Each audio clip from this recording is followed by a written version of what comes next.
ಚಂದ್ರಗ್ರಹಣಕ್ಕೆ ಈಗಾಗಲೇ ಕ್ಷಣಗಣನೆ ಶುರುವಾಗ್ತಾ ಇದೆ. ಈ ಹಿನ್ನೆಲೆಯಲ್ಲಿ ಚಂದ್ರಗ್ರಹಣ ಹಿನ್ನೆಲೆ ದೇವಾಲಯಗಳನ್ನ ಬಂದ್ ಮಾಡಲಾಗ್ತಾ ಇದೆ. ತುಮಕೂರಿನ ನರಸಿಂಹ ದೇವಾಲಯ ಬಂದ್ ಮಾಡಲಾಗಿದೆ. ದೇವರಾಯದುರ್ಗ ಲಕ್ಷ್ಮೀ ನರಸಿಂಹ ದೇವಾಲಯ ಬಂದ್ ಮಾಡಲಾಗಿದೆ.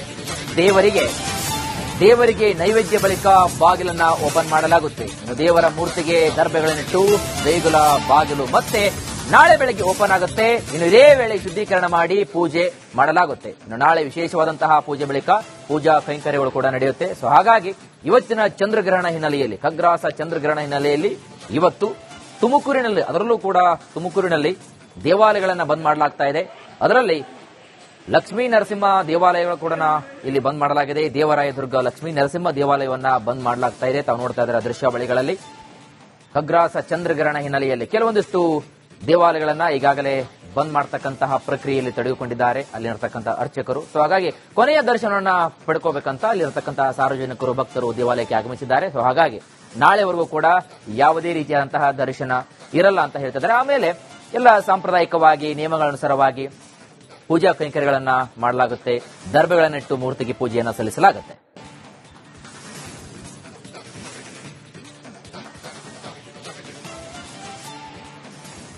ಇದು ಅಪರೂಪವಾಗಿರತಕ್ಕಂತಹ ಖಗ್ರಾಸ ಚಂದ್ರಗ್ರಹಣ. ಈ ಸೂರ್ಯ ಮತ್ತು ಚಂದ್ರ ನಡುವೆ ಭೂಮಿ ಬಂದಾಗ, ಸೂರ್ಯನ ಕಿರಣಗಳು ಇಲ್ಲಿ ಭೂಮಿಯ ಮೇಲೆ ಬಿದ್ದಾಗ ಆ ನೆರಳಿನ ಪ್ರಕ್ರಿಯೆ ಇದೆಲ್ಲ, ಆ ನೆರಳಿನ ಪ್ರಕ್ರಿಯೆ ಚಂದ್ರನ ಮೇಲೆ ಬಿದ್ದಾಗ ಇಲ್ಲಿ ಏನಾಗುತ್ತೆ ಅಂತಂದ್ರೆ ಚಂದ್ರಗ್ರಹಣ ಆಗುತ್ತೆ ಅಂತ ಅಂತೀವಿ. ಇದು ವೈಜ್ಞಾನಿಕವಾಗಿರ್ತಕ್ಕಂಥ ಒಂದು ಪ್ರಕ್ರಿಯೆ. ಈಗ ಮತ್ತೊಂದು ಕಡೆಗೆ ನಾವು ಸಾಂಪ್ರದಾಯಿಕವಾಗಿ ಒಂದು ಜ್ಯೋತಿಷ್ಯ ಶಾಸ್ತ್ರದ ಪ್ರಕಾರ ನೋಡೋದಾದ್ರೆ ಕೆಲವೊಂದಷ್ಟು ರೀತಿ ರಿವಾಜುಗಳ ಜೊತೆಗೆ ಕೆಲವೊಂದಷ್ಟು ನಿಯಮಗಳಿರುತ್ತವೆ. ಹಾಗಾಗಿ ಈ ಒಂದು ಚಂದ್ರಗ್ರಹಣ ಸಮಯದಲ್ಲಿ ಯಾರೆಲ್ಲ ಏನ್ ಮಾಡಬೇಕು, ಯಾವ ನಿಯಮಗಳನ್ನ ಪಾಲಿಸಬೇಕು, ಯಾರೆಲ್ಲ ಉಪವಾಸ ಇರಬೇಕು, ವೃದ್ಧರು ಹೇಗಿರಬೇಕು, ಮಕ್ಕಳು ಏನ್ ಮಾಡಬೇಕು, ಬಾಣಂತಿಯರು ಏನ್ ಮಾಡಬೇಕು, ಯಾರು ಯಾವ ನಿಯಮಗಳನ್ನ ಪಾಲಿಸಬೇಕು, ಈ ಕೆಲವೊಂದಿಷ್ಟು ನಿಯಮಗಳಿರುತ್ತೆ. ಹಾಗಾಗಿ ಇದರ ಜೊತೆಗೆ ದೇವಾಲಯಗಳಿಗೂ ಕೂಡ ಕೆಲವೊಂದಿಷ್ಟು ರೀತಿ ರಿವಾಜುಗಳಂತ ಇರುತ್ತೆ.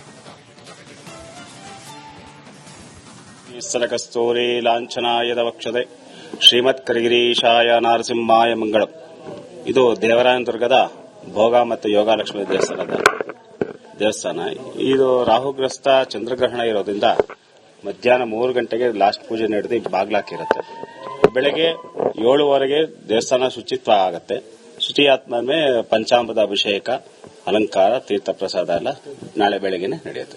ನಿತ್ಯ ಕಟ್ಲೆ ದೇವಸ್ಥಾನದಲ್ಲಿ ಲಾಸ್ಟ್ ಪೂಜೆ ಏನೇನು ನಡಿಬೇಕು ಎಲ್ಲ ಪೂಜೆ ಮುಗಿಸಿ ನೈವೇದ್ಯ ಮಾಡಿ ಅಲಂಕಾರ ಎಲ್ಲ ತೆಗೆದು ದರ್ಬೆ ಎಲ್ಲ ಇಟ್ಟು, ಅದು ಶಾಸ್ತ್ರ ಪ್ರಕಾರ ಏನೇನು ದರ್ಬೆ ಎಲ್ಲ ಇಟ್ಟು ಪೂಜೆ ಮಾಡಿ ಬಾಗ್ಲಾಗ್ತೀವಿ. ಬೆಳಗ್ಗೆ 7:15 ದೇವಸ್ಥಾನ ಶುಚಿತ್ವ ಕ್ಲೀನ್ ಮಾಡ್ತಾರೆ. ಆಮೇಲೆ 8:00 ಪುಣ್ಯಾಹ, ಮಹಾಮಂಗಳಾರತಿ, ಅಭಿಷೇಕ ಮಹಾಮಂಗಳಾರತಿ, ತೀರ್ಥ ಪ್ರಸಾದ. ವಿಶೇಷವಾಗಿ ಹೋಮ ಏನು ಇಲ್ಲವ, ಆ ತರದೇನು ಇಲ್ಲ. ಲಕ್ಷ್ಮೀ ಕಸ್ತೂರಿ ಚಂದ್ರಗ್ರಹಣಕ್ಕೆ ಈಗಾಗಲೇ ಕ್ಷಣಗಣನೆ ಶುರುವಾಗ್ತಾ ಇದೆ. ಈ ಹಿನ್ನೆಲೆಯಲ್ಲಿ ಚಂದ್ರಗ್ರಹಣ ಹಿನ್ನೆಲೆ ದೇವಾಲಯಗಳನ್ನ ಬಂದ್ ಮಾಡಲಾಗ್ತಾ ಇದೆ. ತುಮಕೂರಿನ ನರಸಿಂಹ ದೇವಾಲಯ ಬಂದ್ ಮಾಡಲಾಗಿದೆ. ದೇವರಾಯದುರ್ಗ ಲಕ್ಷ್ಮೀ ನರಸಿಂಹ ದೇವಾಲಯ ಬಂದ್ ಮಾಡಲಾಗಿದೆ. ದೇವರಿಗೆ ನೈವೇದ್ಯ ಬಳಿಕ ಬಾಗಿಲನ್ನ ಓಪನ್ ಮಾಡಲಾಗುತ್ತೆ. ಇನ್ನು ದೇವರ ಮೂರ್ತಿಗೆ ದರ್ಬೆಗಳನ್ನಿಟ್ಟು ದೇಗುಲ ಬಾಗಿಲು ಮತ್ತೆ ನಾಳೆ ಬೆಳಗ್ಗೆ ಓಪನ್ ಆಗುತ್ತೆ. ಇನ್ನು ಇದೇ ವೇಳೆ ಶುದ್ಧೀಕರಣ ಮಾಡಿ ಪೂಜೆ ಮಾಡಲಾಗುತ್ತೆ. ಇನ್ನು ನಾಳೆ ವಿಶೇಷವಾದಂತಹ ಪೂಜೆ ಬಳಿಕ ಪೂಜಾ ಕೈಂಕರ್ಯಗಳು ಕೂಡ ನಡೆಯುತ್ತೆ. ಸೊ ಹಾಗಾಗಿ ಇವತ್ತಿನ ಚಂದ್ರಗ್ರಹಣ ಹಿನ್ನೆಲೆಯಲ್ಲಿ, ಖಗ್ರಾಸ ಚಂದ್ರಗ್ರಹಣ ಹಿನ್ನೆಲೆಯಲ್ಲಿ ಇವತ್ತು ತುಮಕೂರಿನಲ್ಲಿ, ಅದರಲ್ಲೂ ಕೂಡ ತುಮಕೂರಿನಲ್ಲಿ ದೇವಾಲಯಗಳನ್ನ ಬಂದ್ ಮಾಡಲಾಗ್ತಾ ಇದೆ. ಅದರಲ್ಲಿ ಲಕ್ಷ್ಮೀ ನರಸಿಂಹ ದೇವಾಲಯಗಳು ಕೂಡ ಇಲ್ಲಿ ಬಂದ್ ಮಾಡಲಾಗಿದೆ. ದೇವರಾಯದುರ್ಗ ಲಕ್ಷ್ಮೀ ನರಸಿಂಹ ದೇವಾಲಯವನ್ನ ಬಂದ್ ಮಾಡಲಾಗ್ತಾ ಇದೆ. ತಾವು ನೋಡ್ತಾ ಇದ್ದಾರೆ ದೃಶ್ಯಾವಳಿಗಳಲ್ಲಿ. ಖಗ್ರಾಸ ಚಂದ್ರಗ್ರಹಣ ಹಿನ್ನೆಲೆಯಲ್ಲಿ ಕೆಲವೊಂದಿಷ್ಟು ದೇವಾಲಯಗಳನ್ನ ಈಗಾಗಲೇ ಬಂದ್ ಮಾಡತಕ್ಕಂತಹ ಪ್ರಕ್ರಿಯೆಯಲ್ಲಿ ತೊಡಗಿಕೊಂಡಿದ್ದಾರೆ ಅಲ್ಲಿರತಕ್ಕಂತಹ ಅರ್ಚಕರು. ಸೊ ಹಾಗಾಗಿ ಕೊನೆಯ ದರ್ಶನವನ್ನ ಪಡ್ಕೋಬೇಕಂತ ಅಲ್ಲಿರತಕ್ಕಂತಹ ಸಾರ್ವಜನಿಕರು, ಭಕ್ತರು ದೇವಾಲಯಕ್ಕೆ ಆಗಮಿಸಿದ್ದಾರೆ. ಸೊ ಹಾಗಾಗಿ ನಾಳೆವರೆಗೂ ಕೂಡ ಯಾವುದೇ ರೀತಿಯಾದಂತಹ ದರ್ಶನ ಇರಲ್ಲ ಅಂತ ಹೇಳ್ತಿದ್ದಾರೆ. ಆಮೇಲೆ ಎಲ್ಲ ಸಾಂಪ್ರದಾಯಿಕವಾಗಿ ನಿಯಮಗಳನುಸಾರವಾಗಿ ಪೂಜಾ ಕೈಂಕರ್ಯಗಳನ್ನ ಮಾಡಲಾಗುತ್ತೆ. ದರ್ಬೆಗಳನ್ನಿಟ್ಟು ಮೂರ್ತಿಗೆ ಪೂಜೆಯನ್ನ ಸಲ್ಲಿಸಲಾಗುತ್ತೆ.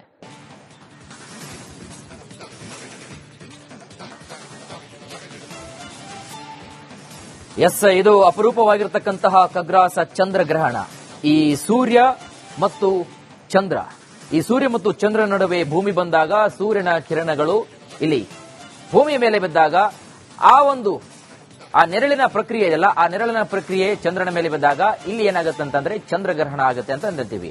ಇದು ವೈಜ್ಞಾನಿಕವಾಗಿರ್ತಕ್ಕಂಥ ಒಂದು ಪ್ರಕ್ರಿಯೆ. ಈಗ ಮತ್ತೊಂದು ಕಡೆಗೆ ನಾವು ಸಾಂಪ್ರದಾಯಿಕವಾಗಿ ಒಂದು ಜ್ಯೋತಿಷ್ಯ ಶಾಸ್ತ್ರದ ಪ್ರಕಾರ ನೋಡೋದಾದ್ರೆ ಕೆಲವೊಂದಷ್ಟು ರೀತಿ ರಿವಾಜುಗಳ ಜೊತೆಗೆ ಕೆಲವೊಂದಷ್ಟು ನಿಯಮಗಳಿರುತ್ತವೆ. ಹಾಗಾಗಿ ಈ ಒಂದು ಚಂದ್ರಗ್ರಹಣ ಸಮಯದಲ್ಲಿ ಯಾರೆಲ್ಲ ಏನ್ ಮಾಡಬೇಕು, ಯಾವ ನಿಯಮಗಳನ್ನ ಪಾಲಿಸಬೇಕು, ಯಾರೆಲ್ಲ ಉಪವಾಸ ಇರಬೇಕು, ವೃದ್ಧರು ಹೇಗಿರಬೇಕು, ಮಕ್ಕಳು ಏನ್ ಮಾಡಬೇಕು, ಬಾಣಂತಿಯರು ಏನ್ ಮಾಡಬೇಕು, ಯಾರು ಯಾವ ನಿಯಮಗಳನ್ನ ಪಾಲಿಸಬೇಕು, ಈ ಕೆಲವೊಂದಷ್ಟು ನಿಯಮಗಳಿರುತ್ತೆ. ಹಾಗಾಗಿ ಇದರ ಜೊತೆಗೆ ದೇವಾಲಯಗಳಿಗೂ ಕೂಡ ಕೆಲವೊಂದಷ್ಟು ರೀತಿ ರಿವಾಜುಗಳಂತ ಇರುತ್ತೆ.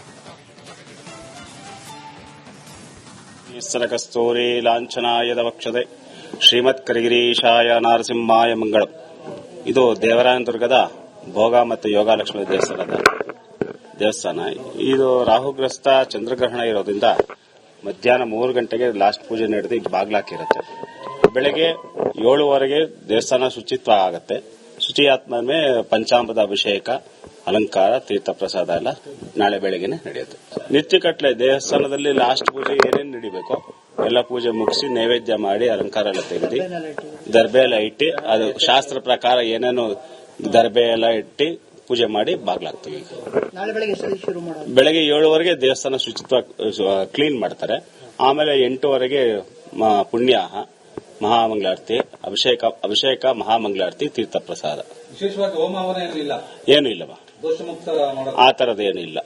ಲಕ್ಷ್ಮೀ ಕಸ್ತೂರಿ ಚಂದ್ರಗ್ರಹಣಕ್ಕೆ ಈಗಾಗಲೇ ಕ್ಷಣಗಣೆ ಶುರುವಾಗ್ತಾ ಇದೆ. ಈ ಹಿನ್ನೆಲೆಯಲ್ಲಿ ಚಂದ್ರಗ್ರಹಣ ಹಿನ್ನೆಲೆ ದೇವಾಲಯಗಳನ್ನ ಬಂದ್ ಮಾಡಲಾಗ್ತಾ ಇದೆ. ತುಮಕೂರಿನ ನರಸಿಂಹ ದೇವಾಲಯ ಬಂದ್ ಮಾಡಲಾಗಿದೆ. ದೇವರಾಯದುರ್ಗ ಲಕ್ಷ್ಮೀ ನರಸಿಂಹ ದೇವಾಲಯ ಬಂದ್ ಮಾಡಲಾಗಿದೆ.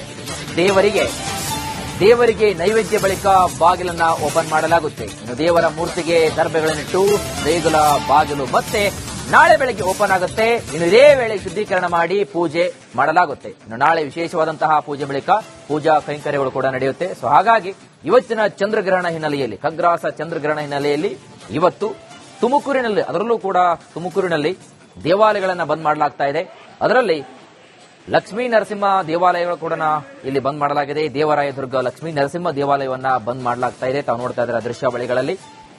ಖಗ್ರಾಸ ಚಂದ್ರಗ್ರಹಣ ಹಿನ್ನೆಲೆಯಲ್ಲಿ ಕೆಲವೊಂದಿಷ್ಟು ದೇವಾಲಯಗಳನ್ನ ಈಗಾಗಲೇ ಬಂದ್ ಮಾಡತಕ್ಕಂತಹ ಪ್ರಕ್ರಿಯೆಯಲ್ಲಿ ತಡೆದುಕೊಂಡಿದ್ದಾರೆ ಅಲ್ಲಿರತಕ್ಕಂತಹ ಅರ್ಚಕರು. ಸೊ ಹಾಗಾಗಿ ಕೊನೆಯ ದರ್ಶನವನ್ನ ಪಡ್ಕೋಬೇಕಂತ ಅಲ್ಲಿರತಕ್ಕಂತಹ ಸಾರ್ವಜನಿಕರು, ಭಕ್ತರು ದೇವಾಲಯಕ್ಕೆ ಆಗಮಿಸಿದ್ದಾರೆ. ಸೊ ಹಾಗಾಗಿ ನಾಳೆವರೆಗೂ ಕೂಡ ಯಾವುದೇ ರೀತಿಯಾದಂತಹ ದರ್ಶನ ಇರಲ್ಲ ಅಂತ ಹೇಳ್ತಿದ್ದಾರೆ. ಆಮೇಲೆ ಎಲ್ಲ ಸಾಂಪ್ರದಾಯಿಕವಾಗಿ ನಿಯಮಗಳನುಸಾರವಾಗಿ ಪೂಜಾ ಕೈಂಕರ್ಯಗಳನ್ನ ಮಾಡಲಾಗುತ್ತೆ. ದರ್ಬೆಗಳನ್ನಿಟ್ಟು ಮೂರ್ತಿಗೆ ಪೂಜೆಯನ್ನು ಸಲ್ಲಿಸಲಾಗುತ್ತೆ.